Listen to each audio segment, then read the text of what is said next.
स्वयं भगवान विष्णु भी हैरान रह गए जब एक भक्त ने उन्हें एक ईंट फेंक कर कहा, प्रभु, इस पर खड़े रहिए, मैं सेवा करके आता हूँ।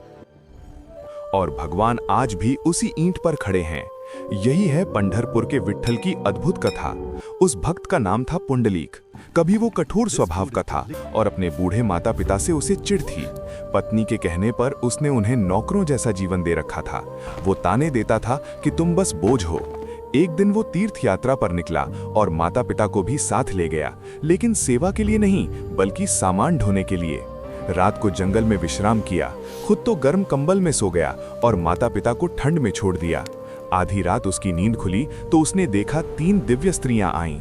उनके वस्त्र मैले थे और वे माता पिता के चरण धोने लगीं। जैसे ही उन्होंने सेवा की, उनके वस्त्र उजले और चमकदार हो गए।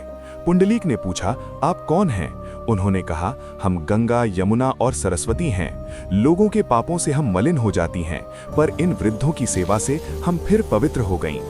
वही क्षण पुंडलीक के जीवन का मोड़ बन गया। उसने तीर्थ यात्रा छोड़ दी और दिन रात माता पिता की सेवा में लग गया। खुद भूखा रहकर उन्हें खिलाता, खुद जागकर उन्हें सुलाता। वर्षों बाद उसकी भक्ति की चर्चा स्वर्ग तक पहुंची और भगवान विष्णु स्वयं उसके द्वार पर आए। उस समय भी पुंडलीक अपने माता पिता के चरण दबा रहा था। उसने पीछे देखे बिना एक ईंट आगे बढ़ा दी और कहा, प्रभु कृपया इस पर खड़े रहिए, सेवा पूरी करके आता हूँ। भगवान मुस्कुराए, कमर पर हाथ रखा और ईंट पर खड़े हो गए।